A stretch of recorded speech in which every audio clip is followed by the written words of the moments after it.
سڵاوتان لەبێت بەڕێزان. وەزارەتی سامانە سروشتەکانی حکوومەتی هەرێمی کوردستان ئامار و داتای نادروست سەبارەت بە داهاتینە و تێرێن بۆ مانگی نیسان بڵاو دەکاتەوە. بەپێی داتاکانی وەزارەتی سامانە سروشتەکانی هەرێم مانگی چوار 15 ملیۆن بەرمیل نەوت هێناردەکرێ و داهاتەکەشی 376 میلیۆن دۆلار بووە. کەچی مانگی سێ وەزارەتی سامانە سروشتەکان 10 میلیۆن بەرمیل هێناردەکرێ و داهاتەکەی 557 میلیۆن دۆلار بووە. ئەوەی جێگەی پرسیارە بۆچی داهاتی مانگی چوار 200 میلیۆن دۆلار کەمترە لە مانگی سێ لە کاتێکدا 5 میلیۆن بەرمیل زیاتر هەناردەکراوە لە مانگی چواردا و نرخی نەوتیش بەرز بۆتەوە. لە میواندارێک لە بەڕێزان دکتۆر شێرکو حەمامین ئەندامی پەرلەمانی کوردستان، هەروە دکتۆر خالید حەیدەر پسپۆری بواری ئابووری و دکتۆر شێرکۆ جەودەت سەرۆکلیژنی سامانە سروشتەکانی پەرلەمانی کوردستان تاوتوێن پرسە دەکەین. سەرەتا ڕاپۆرتێک دەبین.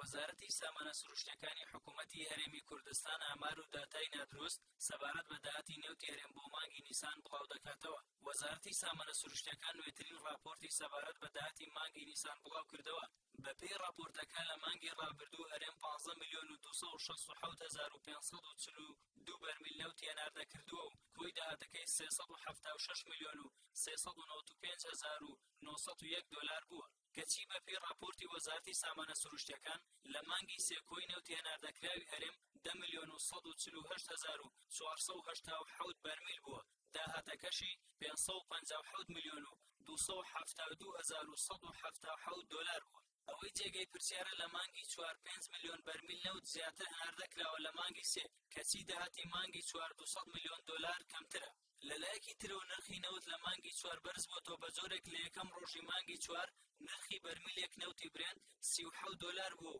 لە دووەم ڕۆژی هەمان مانگ بەرز بۆتەوە بۆ 40 دۆلار، لە کۆتایی مانگیش لە 48 دۆلار وەستاوە. لە کاتێکدا مانگی سێ نرخی بەرمیلێک نەوتی برێن لە نێوان 32 بۆ 38 دۆلار بووە. راپۆرتەکەی وەزارەتی سامانە سروشتەکان وێڕایەوەی داتای نادروستی سەبارەت بە داهاتی نەوت لە ڕێگەی بۆڕیەوە تێدایە هیچ ئاماژەیەکیشی بە داهاتی تەنکەر نەوتیەکان و داهاتی پاڵاوگە ناوخۆیەکان نەکردووە. لە کاتێکدا ڕۆژانە بەدەیان تانکەر نەوت لە ڕێگەی خاڵە سنووریەکان و دەستنە وڵاتانی تورکیا و ئێران کەچی تا ئێستا وەزارەتی سامانە سروشتەکان داهاتی ئەو تانکەرانەی ئاشکرا نەکردووە. بڵاوکردنەوەی داتا و ئاماری نادروست لەلایەن وەزارەتی سامانە سروشتەکان لە کاتێکدا ساڵێک لەمەوبەر پەرلەمانی کوردستان یاسای سندوقی نەوت و گازی پەسەند کرد. بەپێی یاساکە داهاتی نەوت ڕاستەخۆ دەچێتە سندوقەکە و بۆ ئەندامانی پەرلەمان ئاشکرا دەبێت کەچی دوای ساڵێک سندوقەکە پێک نەهاتووە و داهاتەکانیش ناشەفافن.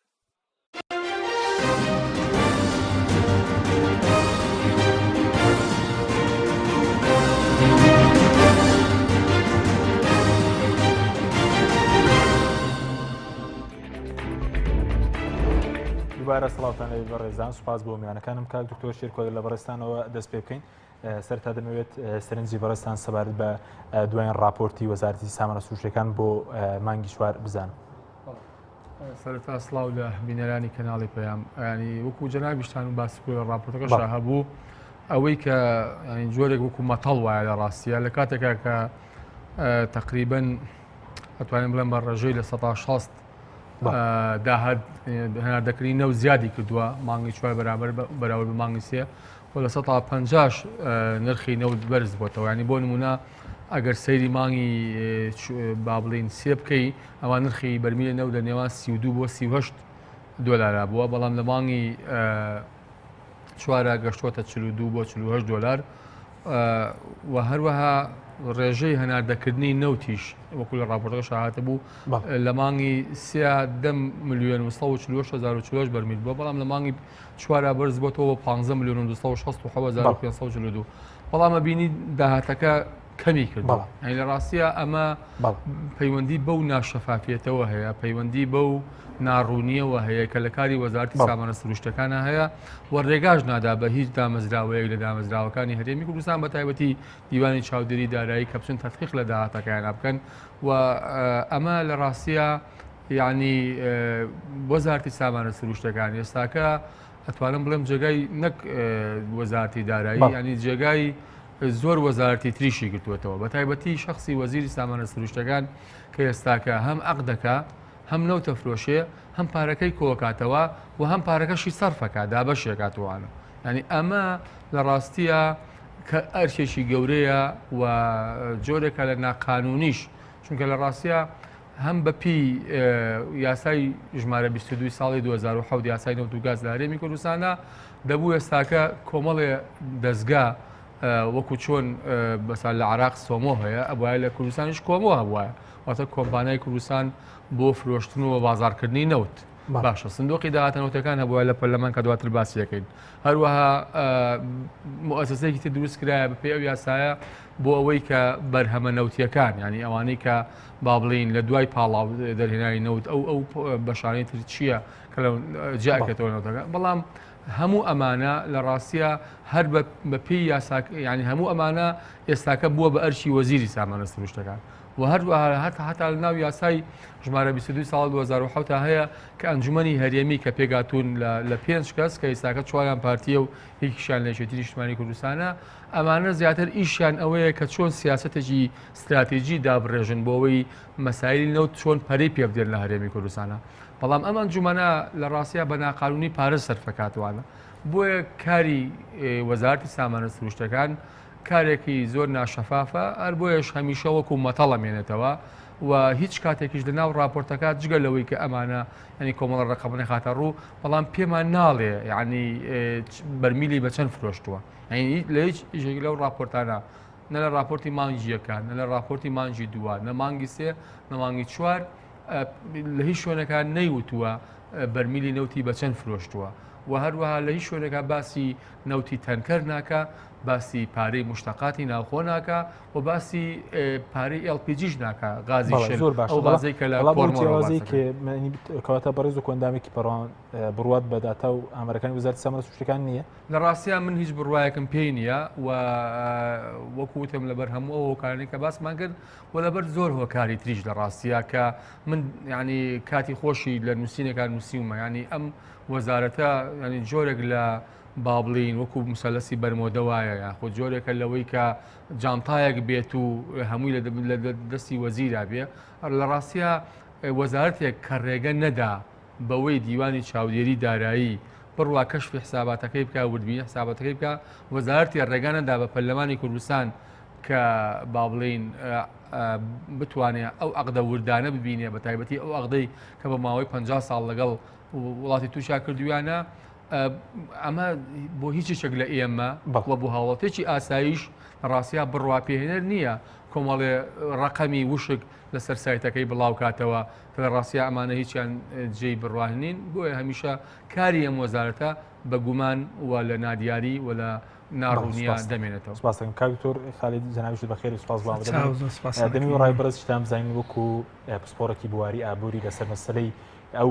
راپۆرتانەی کە وەزارەتی سامانە سروشتەکان بڵاویان دەکاتەوە ئایا بنەماکانی شەفافیەت و ئەوەی کە لە زانستی ئابووریدا پێدەوتە هیچ بنەمایەک تێدا پەیڕەو دەکرێت؟ بەڵێ زۆر سپاسانەکەم بەناوی خۆی بەخشندەی مەهرەبان بەخاتنی دکتۆرشەکەم خۆی بە تەکید ئێمە گەر لە سەرتاوە و راپۆرتی کە ئەمڕۆ بینیمان لە ئینتەرنێت بۆ نمونە بڵاو کراوەتەوە پێی دیارە کە نازانستیانەیە لەبەر ئەوەی یەکەم شت دەست پێکاڵێ ڕێژەی هەناردەکردن ئەوە ڕێژە نیەوە بڕە بۆیە ئەو بەڕێزانێک کە ئەوەیان دەڕشت ئەوەیان نووسیوە دیارە جیاوازی لە نێوان ڕێژە و بڕ نازانن ئەمە شتێکی زۆر زۆر نائاساییە کە تۆ جەنابەت لە ئاستی وەزارەت شتێک و تەبێژی وەزارەت شتێک بڵاو بکاتەوە لەو ئاستا نەزانێ ئەو دوو شەیە جیا بکاتەوە لە یەکترەوەی بەڕاستی جیاوازی ڕێژە و بڕچێکا ڕێژە دوو ڕقەمن ینی بۆ نمونە تۆ جەنابەت ئێستا بتەوێ بەڕێزت ئەم مانگا بزانی لە هینی مانگی پێشوو چەنە بڕەکەی ئەم مانگا دابەشەکەی لەسەر ئەوەی مانگی پار بۆ دەرەکەوێت سەتا چەند زیادی کردووە یعنی بۆ نمونە 1 لەسەر 2 واتە 150 1 لەسەر 1 لەواتە 100 2 لەسەر 1 واتە بێتە 200 بەو شێوازە واتە تۆ جەنابەت دوو ڕقەم دوو بڕ دابەش یەکتریەکە بێتە ڕێژە ئەوەی کە بڵاو کراوەتەوە ببوورە من لاینە زانستیەکە باسەکەم بۆ جەنابتان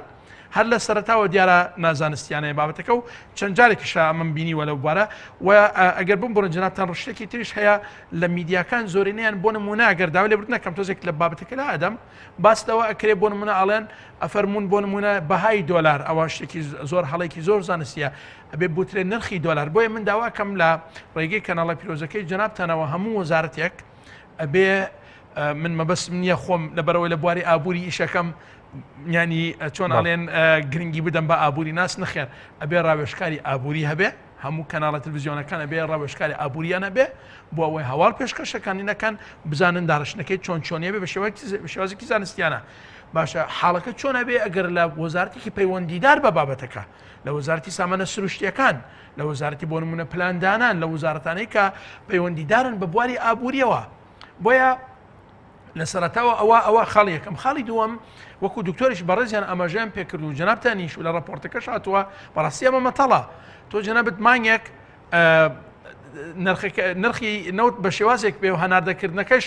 لە ئاستێکی گونجاو بێت و بۆ ئەوەی وردە ئێمە هەڵ بدەین بۆ ئەوەی ئەم ڕێژەی و ئەم ئاستە بڕینە لە موچەکان یاخود پاشەکەوتی زۆر ملە لە موچەکان هەیە کەم بکرێتەوە خەڵک گەشببینە بێ کە سێرەکە وردە هەناردەکردنی نەوت زیادەکە ڕێژەی ئەم مانگە لە مانگی پێشوو زیادەکە ئیتر سێرەکەی جەنابتان لەگەڵ ئەوەیە لە پڕ دەرەکەوێت بۆ نمونە هەناردەکردنی نەوت کەم کراوەتەوە هۆکارەکەی چی بووە یعنی هەندێک هۆکار و شتێکی نەکەن ئەبێ بمبورن جەنابتان لەوانەیە کاک دکتۆریش وەکو بەڕێزیان ئاماژیان پێ کردوەکو وەکو لە دەسەڵاتێکی ڕقابی و چاودێری یعنی ڕێگەی پێ نەدرێت بچێتە ئەو شوێنانە بزانێ بۆ نمونە چەند هەناردە کراوە مەسئلەی سعر ئێمە بە ئاسایی ئەتوانین بۆ نمونە ئەوەی کە ڕاگەیاندراوە 15 میلیۆن دلار 16 میلیۆن دلار تەقسیمی بڕەکە ئەکرێت کە هەناردە کراوە بۆ من دەرەکەوێت سعرەکەی چەنە بەڵام بۆ ئاشکرا ناکرێت بۆ وەزارەتی سامانە سروشتیەکان نەک بە سامانە سروشتەکان هەر وەزارەتێک هەر لایەنێکی جێبەجێکار تەنفیزی لە حکوومەت گومانی لەسەرا ڕێک لە ڕێگەی کەناڵی کەناڵەکەی بەڕێستانەوە لە هەموو ڕێگەکانی تر لە میدیاکان لە تلڤیزیۆن هەموو مێزگردیەکان بەڕێزان فەرمونون یاخۆت وتەبێژی بەڕێزان ئەنی ئەو وەزارەتە ڕایەگەێنن کە ئێمە ئەمەندە بەرهەممان هەبووە ئەمەندە خەدەماتمان هەبووە بە ئەوەندە فرۆشراوە ئەو ئیتر کۆمەڵێک شت تۆ جەنابەت مادەم گومان لەسەر داتاکان دروستە بێ ستانداردی ئابووری ستانداردی جیانی لە شوافەتی نەوت چیە دەبێت چی تێدا ڕاپۆرتێک بۆی کە راپۆرتی وەزارەتی سامانە پێ وتێ راپۆرتێکی زانستی و شەفافێتی تیا بەسەوە ینی بنەماکان چین لە مەسەلەی چێ سازگیان لێرە یەک شت هەیە ئێمە بەپێی ئەوەی کە ڕاگەیاندرا لە راپۆرتی شەفافێتی نەودەوڵەتی وابزانام ساڵی پار بوو ئێمە بەداخەوە لە نزمترین ئاستین پێش ئەخیرین بە 3 وڵات ئەمە بە تاکید ئەمە ئەوە سلمێنێ کە ئەمە شەفافیت نییە ئیشەکە من بەسم لە ئاستی عێراقا یاخود راپۆرتێکی تر هەیە هەر لە نەتەوەی گرتوەکان بڵاو کراوەتەوە راپۆرتەکە ئەڵێ لە $1 خەرجکردن لە عێراق تەنها 120 یاخود 20 سنت ئەچێتە شوێنی مەبەست واتە 180 بۆ گەندەڵیە باشە ئەمە لە ئاستی دۆلار ئەگەر باسی $1 ملیار بکەی چەنە بێ یعنی مەبەستم بە تاکید بڕەکە و بە پێ ڕێژەکە زیادەکە لێرە کارسات ڕوئەدات کە تۆ جەنابەت بۆ نمونە لەو $1 تۆ بەڕزت تەنها $200 میلیۆن بچێتە شوێنی مەبەست و جێگەی مەبەستی خۆی $800 میلیۆن بچێ بۆ گەندەڵیەوەوانە بە تاکید تۆ بە تەمای بەڕێزت بە تەمای شەفافیت مەبە بەڕێزت ینی پێ دوای راپۆرتەکانی وەزارەتی سامانە سروشتی هیچ کاتێک راپۆرتی زانستی و شەفافیتیان تێ ببوورە بە دوو بابەتەکە جا بکەینەوە لە یەکتری زانستیانە تۆ بەڕێز لە وشەی زانستی چەمک و زاراوەی زانستی بەکارێنی بۆ ڕوونکردنەوەی بابەتەکە بە شێوازێکی سادە بۆ ئەوەی خەڵک لێ تێبگا ئەوە لای نەزانستیەکەیە بوارێکی تری لای نەزانستیەکە راپۆرتەکە ئەگرێتەوە کە تۆ بەڕێزت ڕقەمەکان ڕێژەکان ئەوەندەت هەناردە کردووە ئەوەندەت پارە دەستکەوتووە نرخی فرۆشراوی بەرمینی نەوت ئەوەندە چەنە تۆ جەنابەت پێی ڕاضیات و کالکولیتەری حاسبەیەکی یاسایی ئەگەیتە ئەو ڕقەمان و ئەو ئەنجامانە ئەوەیە بەڵام ئەوەی کە ئەچێتە بواری شەفافیەتەوە ئەبێ ڕابگەێنرە بۆ نمونە ئەم نەوتە فرۆشراوە بەکێ بۆ نمونە بەڕێزان دکتۆرە و لە پەرلەمان ینی ئەبێ ئەم بابەتانە پێیان بوترێت بۆ ئەوەی کە لە بەرنامەیەکی وە لە خزمەتی جەنابتان ئەم بابەتانە ڕوون بکرێنەوە فرۆشراوە بەکێ بە چەند فرۆشراوە ئەو پارەیە کە دێت بۆ نمونە چۆن دابش ئەکرێ ئێستا جەنابتان ئەگەر سەیری وەبسایتەکان بکەین لە حکوومەی ئیماراتی عەرەبی هەندێک شوێن هەیە تۆ جەنابەت حتا دا ئەبەزنە سەر ئاستی بودجەی هاوڵاتی واتە ئێوەی بەڕێز لە داهاتی حکوومەت چەند بەرئەکەوێت لە خەرجیەکان یعنی تۆ جەنابەت چەند پشکی بەڕێستان لە کارەبا چەنە لە ئاو چەنە لە خەدەمات و خەزەمانی خزمەتگوزاریی تەندروستی چەنە بێ لە شوێنان بۆ سەیرانگە و شوێنانە کە ئەچی پشکەکەت چەنە بێ لە کۆمەڵێک بوار بە بەڕێزت ئەوترێ بودجەی هاوڵاتی چەنە خەرجیاتی حکوومەت چەنە حتا تەنانەت ئێستا لە ئیمارات پەیوەرێک هەیە بۆ خۆشگوزارانی و کامەرانی هاوڵاتیان یعنی تۆ جەنابەت لە نهایەتی ڕۆژ ئوستازیان کە یەیتە دەرەوە لە دایرەکە پێت ئەوترێ هاوڵاتی ئیماراتی ئاستی خۆشگوزارانی چەند بۆ ئەو ڕۆژە. دواتر دەگەرم بۆ لای هەردوو بەڕێستان بەس بە چینە لای کاک دکتۆر شێرکۆ جەودەت سەرۆکی دیژنەی سامانە سروشتەکان کە بەڕێزیان لە ڕێی تەلەفۆنەوە لەگەڵمانە. کاک دکتۆر زۆر سپاس بۆ بەشداریت لە بەرنامەکەماندا. دەمەوێت ڕای بەڕێستان سەبارەت بە دوایین راپۆرتی وەزارەتی سامانە سروشتەکان لە مانگی نیساندا بزانین وەکو سەرۆکی لیژنەی سامانە سروشتەکان تا چەندێکەوە بڕاتەن بەو داتا و ئامارانە هەیە کە لەو راپۆرتدا خراونەتە ڕوو یاخود دیارترین کەم و کوڕەکانی ئەو راپۆرتە چین؟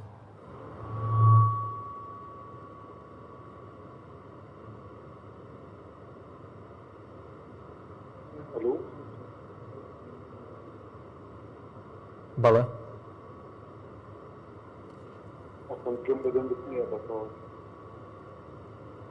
بەڵێ کاکتۆر پرسیاری ئەوم لە جەنابەت کرد دوایین راپۆرت کە وەزارەتی سامانە سروشتیەکان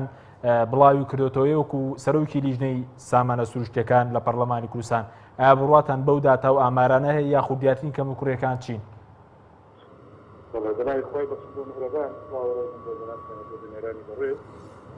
جارە راپۆرتەکانی وەزارەتی سامانە سروشتیەکان هەندە سەرەتاوە ئەو سێبوونیە هەبوو لە سەری کە لە ڕووی وەرزبوونیەوە و لە ڕووی زانیاری ڕاست و دروست لە تەسیس کرابێ لەلایەن تەرەفی سێهەمی سەربەخۆی پرۆفێشناڵ یان دیوانی چاودێری دارایی کە ئەو بە یاسا ئەرچی ئەو ئەتوبەیە کە ئەو وەرزبوونیەکە نەکرد خۆرێک هاتەسنەڕووی زانیاری لەلایەنێک شفافیت بۆ ئەو زانیانە دروست ناکە بۆیە بەبێ بەبێ ناخۆی تەرەفی سێ بەڵێ کاک دکتۆر ئەگەر ئەرگ نەبێت کەمێک دەنگتان بەرزکەوە دەنگتان خراپ دەگاتە لای ئێمە یا خوشوونەکەتان بۆ سوپاس دەکەین. ببوورە دەنگت خراپ دەگاتە لای ئێمە ئەگەر شوێنەکەتان بگۆڕن یاخود دەنگەکەتان کەمێک بەرزکەنەوە سوپاستان دەکەین.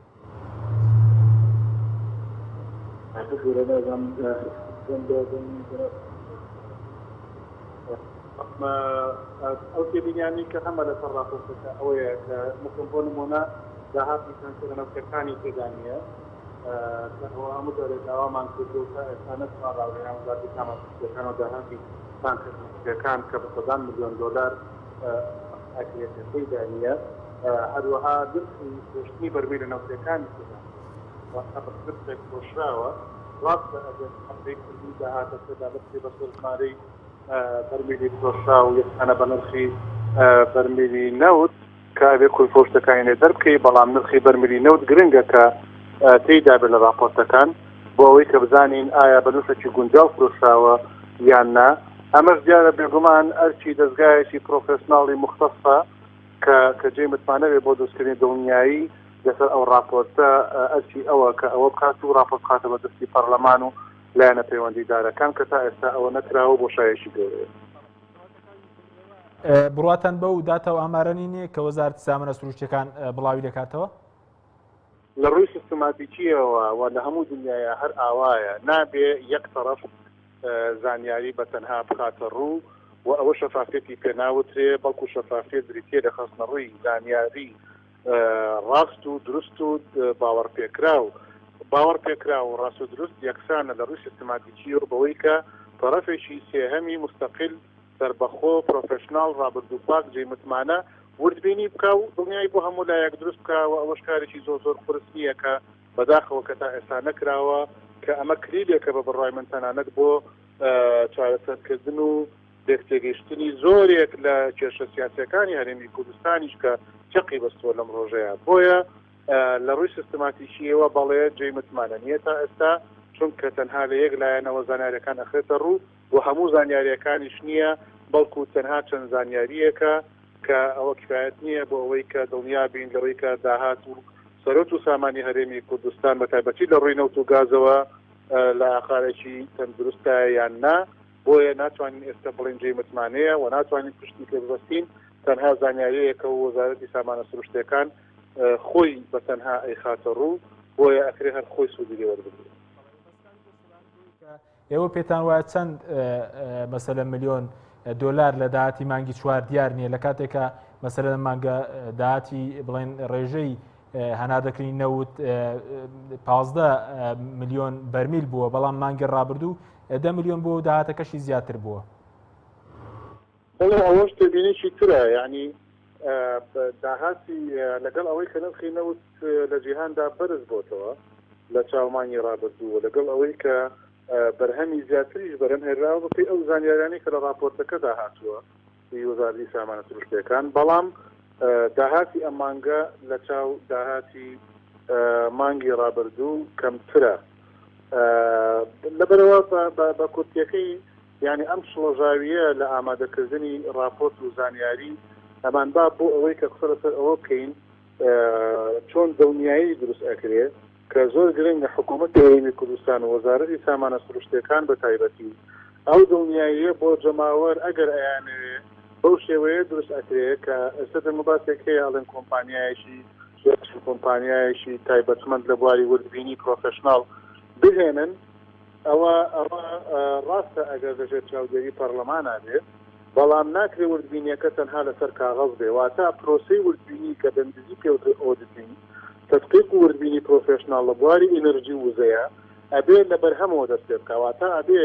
بەراوردی بەرهەمی چێڵگەنەوتیەکان و ئەمبارەنەوتی و گازیەکان بکەن بەفعلی لەگەڵ ئەوەی کە لەسەر کاغەز و لەسەر داتا و لەسەر راپۆرتەکانە دەرئەچێ و دواتر وردەکاری فرۆشتن و هەناردەکردن و نەقڵکردن و گواستنەوە و اینجا پاڵاوگەکان ئەمانە هەمووی تێدا بێت. خاڵێکی تر کە گرنگە باسی بکەین ئەویش ئەوەیە مەسەلەی پاڵاوگەکان. تا ئێستا لە راپۆرتەکانی وەزارەتی سامانە سروشتیەکان باسی پاڵاوگەی تیان نییە، باسی ئەوەی تیان نییە کام پاڵاوگەنەک و کەڵک وەکو بازیان ئەمانە داهاتیان چەنە کە ئەویش مەبلەغی گەورەی و بە ملیۆنەها دۆلارە کە کەس نازانێت تا ئێستا کە ئەمانە داهاتیان چەنە و مەفروضە داهاتەکەی بگەڕێتەوە بۆ حکوومەتی هەرێمی کوردستان. هەروەها مەسیری ئەو پاڵاوگانەی کە بڕیار بۆ هەر پارێزگایە و پاڵاوگەی گەورەی کە دابمەزرێ بۆ کە کێشەی بنزین چارەسەر بکرێ، ئەوە تا دیسانەوەکو ئەبینین نرخی بنزین وا خەریکە بەرز ئەبێتەوە کە قرار بوو مانگێک لەمەوە پێش ئەو پاڵاوگانە بڕیاری بۆ دەرچوو بکە و پاڵاوگانێتی دەست بکرێ بە دروستکردنی لەلایەن کەسی تایبەتەوە لە هەر سێ پارێزگا کار پارێزگایە و پاڵاوگەیەک، بەڵام نەکرا کەوابێ دیسانەوە دواخستنی یا پەتخستنی بڕیار استراتیژیەکان بۆ چارەسەرەکان دیسانەوە دروستبوونی ئەزمەی تر بەهۆی زۆر باش کاکتۆر. بەڵێ زۆر باش کاکتۆر، دوا پرسیارمان بۆ بەڕێزتان لەوەتای پەرلەمانی کوردستان پاک کراوە، ئایا ئێوە پەیوەندتان بە وەزارەتی سامانە سروشتیەکان کرد و یاخود تەلەفۆنتان بۆ وەزیری سامانە سروشتیەکان کرد و ئایا وەڵامی پەیوەندیەکانی ئێوەداتەوە کولیژی سامانە سروشتیەکان؟ دیارە لە ڕێی نووسراوی ڕسمیەوە و لە ڕێی هەموو هۆکارەکانی پەیوەندی بە تایبەتی لە کاتی پێویستە لەگەڵ پارێزگاکان لەگەڵ قایمقامەکان ئێستا لەسەر خەتین بۆ ئەوەی کە باس لە نرخی بنزین و نەهێشتنەوەی کە نرخی بنزین بەرز بێتەوە لەوە زیاتر و یاری پێ نەکرێ، چونکەوە زیانی گەورە بە هاوڵاتیان ئەگەیەنێ. بنزین ئەمڕۆ وەکو کارەبا و وەکو پێداویستە سەرشیەکانی ژیان ئەژمار ئەکرێ. ئەو جۆرە هەماهنگیانە لەگەڵ هەر لایەنێکە پەیوەندیدار بێ لە لای ئێمەوە ئەکرێ و بەردەوامە، ئیتر زۆر جار یا وەڵام نادرێتەوە یا ئەوانەی کە بڵێن بە تایبەتی لە پارێزگا و لە قایمقامەتەوە وەڵام ئەدرێنەوە و ئەوەی کە پێویست بێ بۆی ئەکەین، بەڵام ئەتوانێت بڵێ هەماهنگیەکان بەڵێ سەبارەت بە وەزیری سامانە سروشتیەکان ئاشتیاوران لەبەر پاسپۆرتی پەرلەمان زۆرێک لە هەوڵ و لە خواستەکانی پەرلەمانتاران و پەرلەمان وەڵام نادرێتەوە بەرگەی پێویست. یعنی ئێستا ئێوە وەزیری سامانە سروشتیەکان لە دوای پەخستنی پەرلەمان وەڵامی ئێوە ناداتەوە سەبارەت بە دۆسیەی نەوت وەگەر بتەنەوێت زانیارێک وەربگرن؟ وەڵاهی وادارین کە وەزیری سامانە سروشتیەکان و حکوومەتی هەرێم تۆ بگرێت، چونکە ئەمانەی کە باسی یەکەین هەمووی بۆ بەرژەوەندی گشتیە و بەبێ ئەم چارەسەرانەش هیچ جۆرە پێشکەوتنێک لە شەفافیت و لە بەمؤسسیکردنی کەتی نەوت و گاز و بەنیشتیمانیکردنی کەتی نەوت و گاز کە زۆرێک لە ململانە سیاسیەکانی لەسەر دروست بووە چارەسەر نابێ و ئەوە هەر لێرە جوانیە بەڵکو لە هەموو دنیا هەروە ئاوا چارەسەر کراوە لەو شوێنانەی کە شەفافیت و بەمؤسسیکردنی ئیدارەی سەرۆت و سامانی نیشتیمانی تێدا بەسەرکەوتووی ئەنجام ئەدرێ بۆ شێوەیە چارەسەر. بەڵێ کاکتۆر ئەگەر بە کورتی وەڵامی و پرسیارەمان دەیتەوە، پرسیارەوەم لێ کردی لەوەتای پەرلەمان پاک کراوە، ئایا ئاشتیاورامی وەڵامی داواکاریەکانی ئەوە بۆ زانیاری لە ڕێی تەلەفۆن نووسراوی فەرمی دەداتەوە؟ ببوورە جوان گوم لە دەنگی جنابەت نییە بۆیە واضح نییە. بەڵێ سەبارەت بە ئاشتی ئەورامی ئایا لە دوای پەخستنی پەرلەمان وەڵامی ئەوە دەداتەوە بە نووسراوی فەرمی و بە تەلەفۆن دەربارەی مەسەلەی پرسیارکردن لە داهاتینەوت؟ ئەوەی کە تێگەیشتم لە پرسیارەکە ئەوەیە کە ئایا وەڵامی فەرمی ئێمە ئەدرێتەوە لەلایەن وەزیری سامانە سروشتیەکانەوە. من بەش بە حاڵی خۆم چەند نووسراوێکم ئاراستە کردوون ئەوەی کە بە باشیان زانیوە خۆیان وەڵامیان داوەتەوە ئەوەی کە بە باشیان نەزانیوە وەڵامیان نەداوەت. بەڵێ سپاس دەکەین کاک دکتۆر شێرکۆ دەدەست سەرۆکی لیژنەی سامانە سروشتەکان لە پەرلەمان کە لە ڕێگەی تەلەفۆنەوە لە سپاس بۆ بەڕێستان.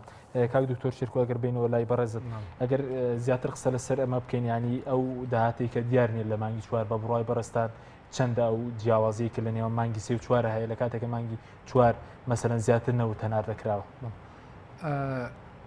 بۆ کول سەرتا شاوتمان لە مانگی سێ نرخی نەوت لە نێوان 32 بۆ 38 دۆلارە بۆ بەرمیلی بەڵام لە مانگی چوارە بە دیاریکراوی لە نێوان 42 بۆ 48 دۆلارە بۆ بەرمیلی. ینی ئەوەی کە من ئاگاداری بم لە پەرلەمانی کوردستان ئەوەی چەند جارێکیش وەکو هەر ئەندامیشی پەرلەمان بۆمان هەیە بچینە کۆبوونەوەی هەموو لیژنەکانەوە کە چوومەتە کۆبوونەوەی لیژنەی داراییەوە بە تایبەتی یاخود لیژنەی وزەوە یاخود ئەو وەزیرانەی کە بانگمان کردوون بۆ ناو پەرلەمان چه وەزیری سامانە سروشتەکان چه وەزیری دارایی چه ئەنجومەنی هەرێمی بە کاروباری نەوت و گاز هەمیشە نەوتی هەرێمی کوردستان 10 دۆلار تقریبەن لە خوار نەوتی فرۆشتاوی جیهانیەوەیە بەشێکی پەیوەندی دارە بەوەی کە عمولەی ئەو بۆریە بەشێکی پەیوەندی دارە بە مەسلەی دەوڵەت بوون و دەوڵەت نەبوون ینی ئەمە هەمویان پژڕاستیان کردوێتەوە ینی بۆ نمونە ئەگەر گریمان بە 48 دۆلار بەرمیلی فرۆشتاوی لە عالەما کەواتە بووە هەرێمی کوردستان تۆ 38 دۆلار حساب بکە یا 39 دۆلار حساب بکەوان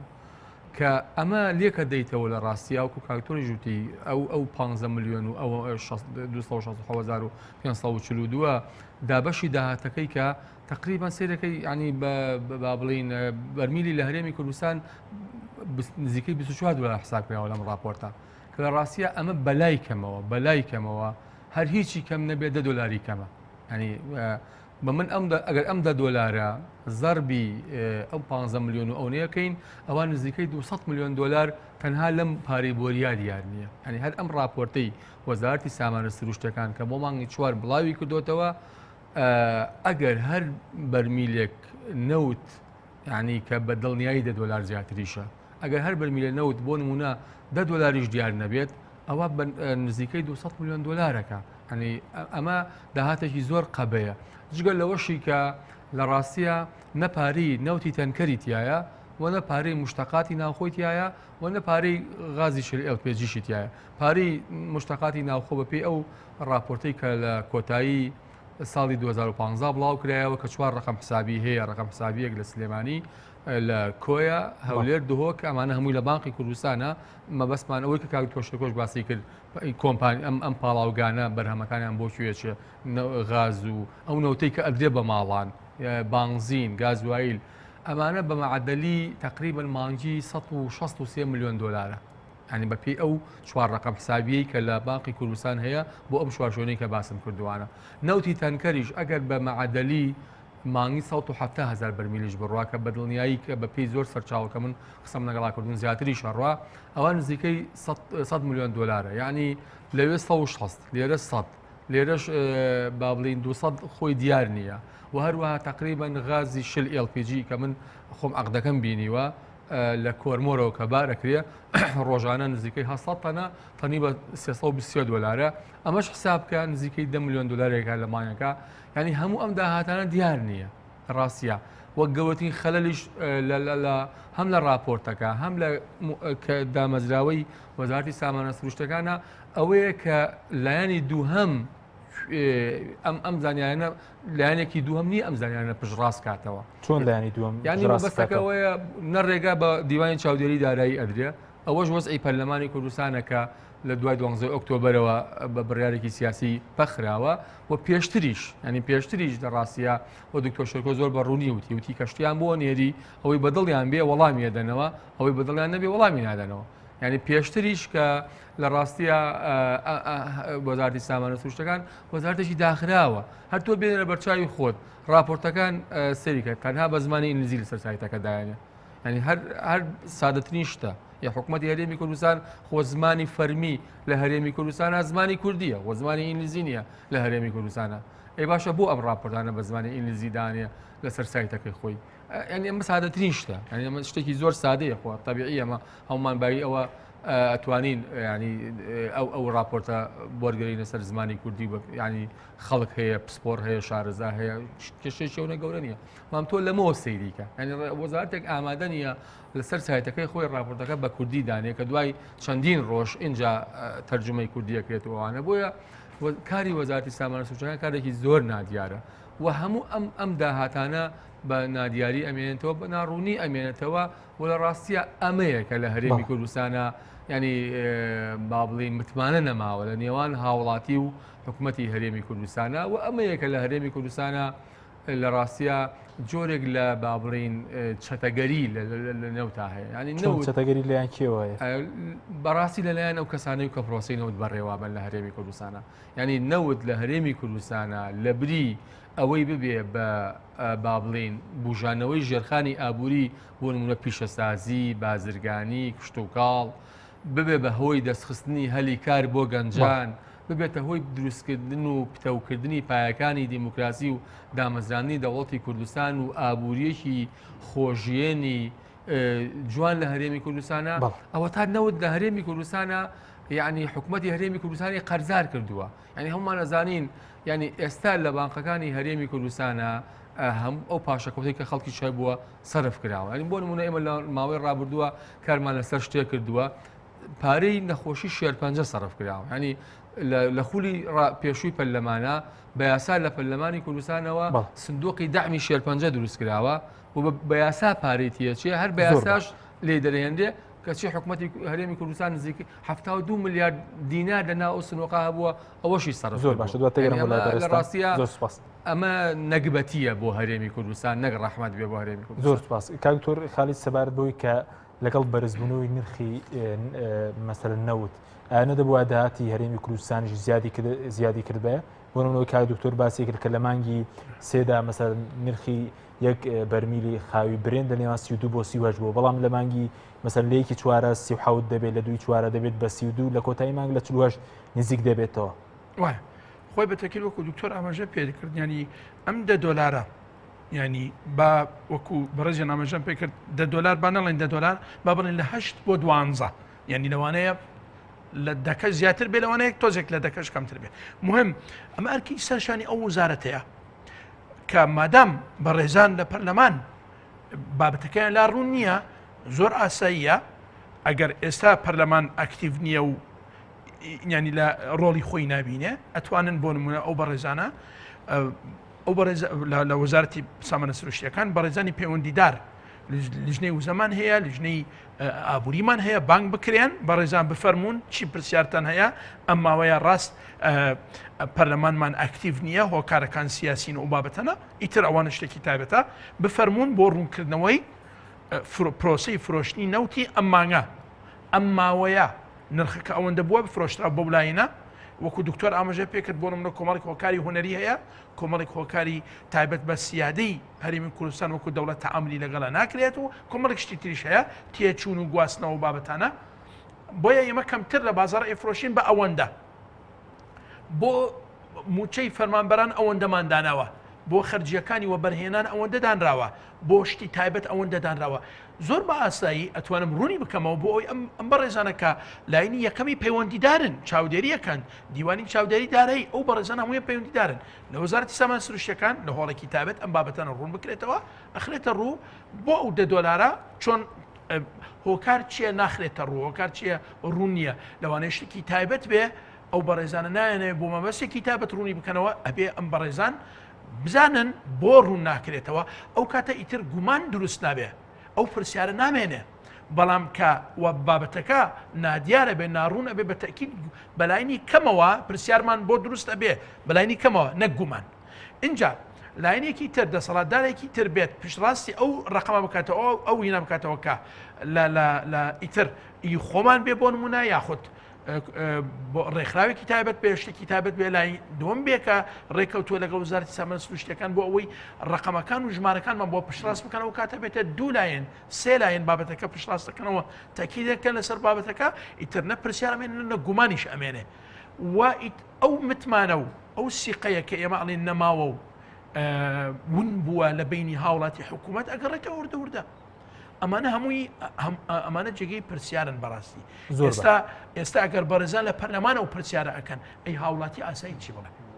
بەڵە زۆر باش بڵم کاک تۆ سەبارەت بووی کە دکتۆر شیرکۆوتی مەسەلەن ئێستا ئەوەی تیدانە کە ڕۆژانە نەوتی هەرێم مەسەلەن بەرمیلێک بە چەند فرۆشراوە ئایا لە وڵاتانی پێشکەوت و مەسەلەن ئەوە دەرەکەی کە ڕۆژانەش چەندە فرۆشترێ ڕۆژی بە چەند زۆر دوور نەچین بۆ وڵاتانی پێشکەوت و با بچینە دەوروبەری خۆمان کە ئیمارات کە عێراق و عێراقش دکتۆریان جەنابەت ئەزانی ڕێژەیەکی گەندەڵی زۆری تایە با زۆر دوور نەچین ئیمارات ئەوە ئیمارەتەوە کووتمان ئێستا لە وڵاتانی کەنداوی عەرەبی ڕێژەی تایبەت هەیە یعنی تایبەت هەیە بودجەی تایبەت هەیە بە هاوڵاتی پێوترێت ئەوەندە نەوت فرۆشراوە بە ئەوەندە ئەمە خەرجیەکانی بە کارخستن یا خۆنەفەقاتی تەشغیلیە و ئەمەوە بەرهێنانە هاوڵاتی لەوە بەرهێنان ئەوەندەت بەرەکەوێ لە بە کارخستن یا خۆ تەشغیلیت ئەوەندەت بەرەکەوێ کۆی گشتی بودجێ هاوڵاتی بۆ ئەو ساڵە خەمڵێنراو بۆ ساڵی داهاتوو ئەوەندا بێ لە نهایەتی ساڵیشەوە لە کۆتایی پێوترێ سەتا ئەوەندە لە خەرجیەکان ئەوەی کە خەمڵێنرا بوو لە سەرەتای ساڵ سەتا ئەوەندە جێبەجێ کرا یعنی بۆ نمونە بۆ هاوڵاتی هەر ڕقمێکی گریمانە فەرەزێدا بنین بۆ هاوڵاتی $1000 یان 2000 یان $10,000 دا ئەنرێ ئەخەمڵێنرێت بۆ هاوڵاتی کە خەرج بکرێ لە بوارەکانی خەدەمات و کارەبا و بابەتانە لە ئەخیرەوە پێوترێ ئەڵێ بۆ هاوڵاتی ئێمە 180 ئەو پارەمان خەرج کردووە واتە $8,000 یاخود $800 یاخود ئەوەندە پارەمان خەرج کردووە واتە ئێمە توانیمانە بۆ ئەو خەمڵاندنە ئەو پلانێک دارایی کە دامان نابوو لە بیدایەتی ساڵ بۆ نهایەتی ساڵ ئێمە توانیمان لە پلانەکە 180 جێبەجێ بکەین یعنی بەو شێوازە بەو ئاستە وردە تەعاملەکەن لەگەڵ ڕقەمەکان وەکو لە خزمەتی جەنابتان ئوستازگیان ڕوونم کردەوە کە تۆ جەنابەت لە نهایەتی ڕۆژیەکە دەرەوە لە دائیرەکەت وەکو هاوڵاتی تۆ جەنابەت ئەو دارت بەجێش کە معاملەت هەیە لەوێ پێت ئەوەترێ بەڕێستان ڕێژەی خۆشگوزەرانی و کامەرانی چەند بووە لە ئیمارات لە جێبەجێکردنی معاملات لە گرنگیدان بە بەو هاوڵاتیە خێرایی جێبەجێکردنی ئەو معاملە ئەو بابەتانەوە کۆمەڵێک بواری تریش هەیە بۆیە تۆ جەنابەت لێرە با زۆر دوور نەچین بۆ وڵاتە پێشکەوتووەکە نەخێت وڵاتانی کە دەوروبەرمان ناتوانانی جەنابەت حسابیان بکە وەکو وڵاتی پێشکەوتوو بەڕاستی ئیماراتی عەرەبی یاخود وڵاتانی کەندا و وڵاتانێکی پێشکەوتوو نیەن تەنها داهاتیان بەرزە بۆ لەبەرەوەی سەناعەت و پیشەسازی نەوتیان پێشکەوتووە کە ئەوەش ڕەبتی و پەیوەندی و پەیوەستە بەچی بە هەناردەکردنی نەوت بۆ وڵاتانی جیهان ئەگینە تۆ جەنابەت ئەگەر نەوتەکەی لێ دەربکەی بەدەر لە هەندێک وڵاتی تایبەت ئێستا بۆ نمونە قەتەرت هەیە ئیماراتت هەیە وردە ئێستا پیشیان بەنەوت نەبەستەوە و نەبستی وە لە تۆ جەنابەت لەم پێش تقریبەن مانگێک زیاتر ئیمارات ڕاگررتنی نەوتی ینی هەناردەکردنی ڕایگرتووە ڕایگەیان کە ئیتر نەوت هەناردە ناکات و ئیتر ئەو وڵاتە پشت نابەستێ بەنەوت بەدەر لە ئەم حاڵەتە تۆ جەنابەت زۆرینەی وڵاتانە داهاتێکی زۆر بەرزیان هەیە بەڵام لەگەڵ ئەو وڵاتانی پێشکەوتوو نین ئێمە با بەراوردی خۆمان بکەین بە ئەوان بزانین تا چەند ئێمە توانیمانە لە بگەینە ئاستی ئەوان بەڕاستی ئەوە ئیماراتەکە لە هەشتاکان و نەوەدەکانی هینی سەدەی پێشوو ئەیوت ئێمە خۆزگەمان و ئاوەتمانەوە کە ببین بە پارچەیەک لە بەغا ببین بە پارچەیەک لە عێراق واتە گەر باسی عێراق بکەین و ئێمە ناوچێکی بە وتەکانی سەرۆک وەزیرانی پێشوو ئێستاش هەرێمی کوردستان زۆر پێشکەوتووە با بەراوردکردن بە عێراق بەگشتی واتە ئێمە وەزعمان ئەبێن هەوڵ بدەین نزیک ببینەوە لە وڵاتانە کە ئیمارات و قەتەڕ ئەوانن زۆر باشە کات و دواتەگرم و لای بەست یکەواتە کاک دکتۆر سەبارەت بۆی کە پێشتر بەڕێزت باست کرد ینی بۆچی تۆ پێ دوایە دەهات و وەزارەتی سامانە سروشتیەکان وەکو سێگۆشەی بەرمەوەدەوایە لە ڕاستیە نەک هەر ئەم پارانەی کە ماگانە بەم شقڵەیە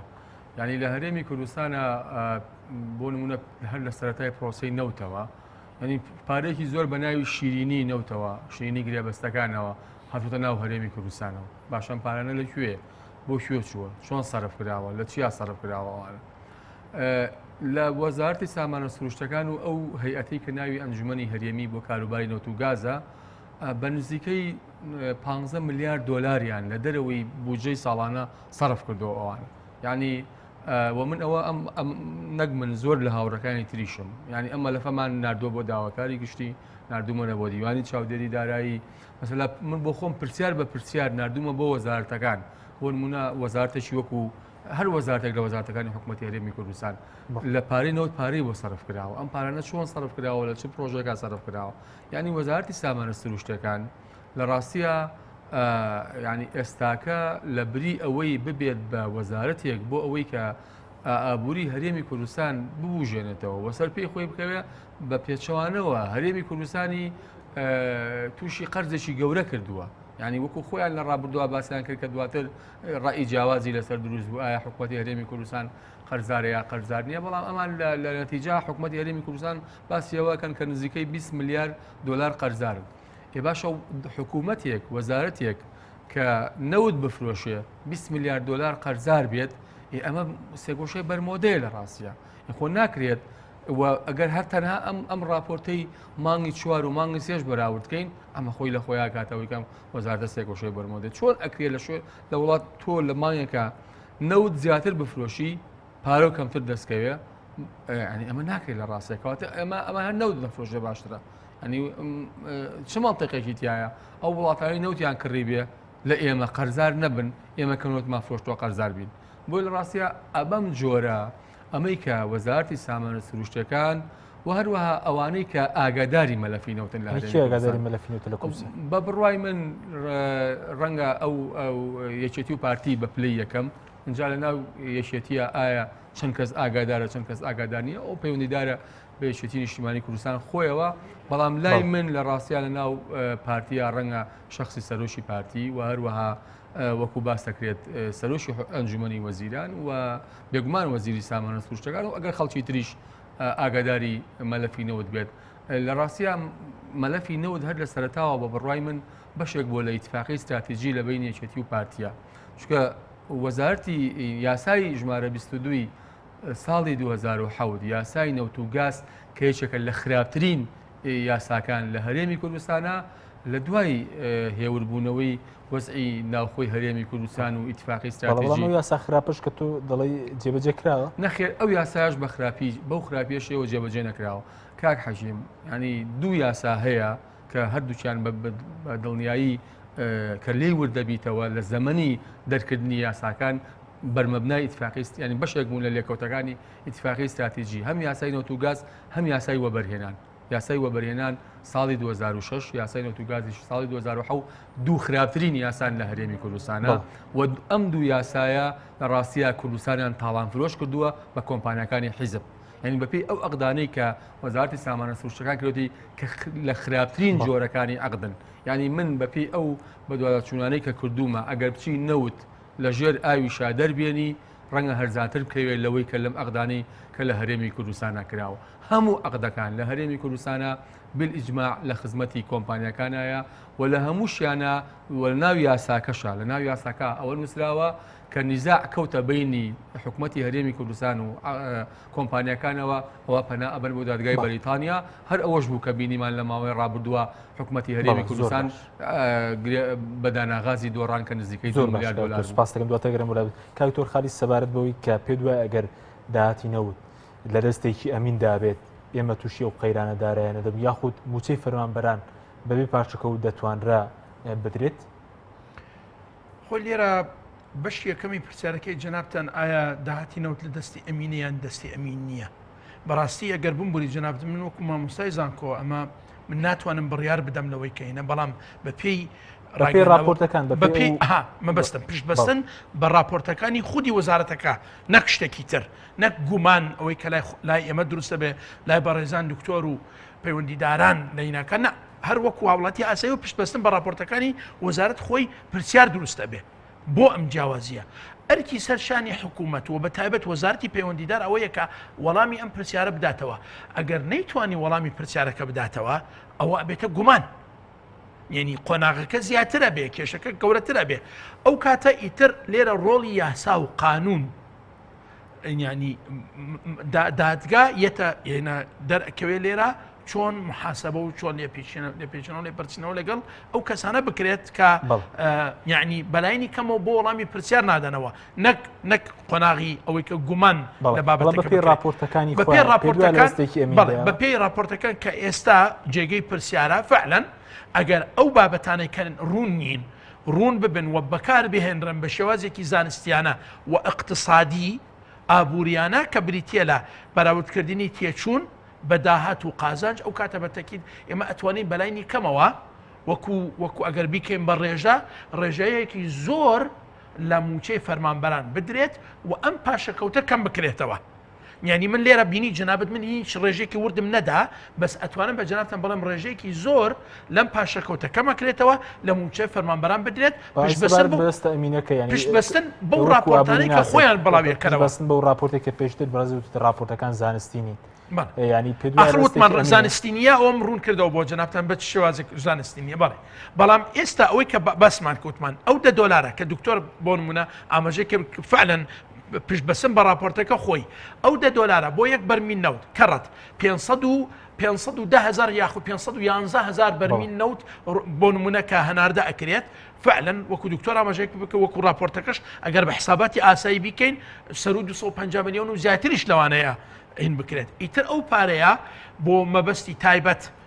یعنی موچەی فەرمانبەران دابش بکرێت بۆ وەبەرهێنان دابش بکرێت ئەبێ ڕوون بکرێتە ئەو بابەتە بە تەکید ئەگەر ئەو دەستە ئەمین بێ ئەبێ ئەومان بۆ ڕوون بکاتەوە و پێمان بڵێ ئەو ناڕوونیە هۆکارەکەی چییە و چۆن ئەو پارەیە کە ناڕوون نییە ئەگەر پارە هەیە چۆن خەرج ئەکرێت و ئەچێ بۆ شوێنێک و چ مەبەستێک. بەڵێ زۆر باشە بەس سپارت بووی کە بەڕای جنابتان ینی ئێستا باز لەو دەکرێت کە حکوومەت یاریمی کوردستان بەنیازە مەسەن ڕێکخراوێک بێنێ بۆی کە وردبینی بکار لە مەسەری شەفافەتی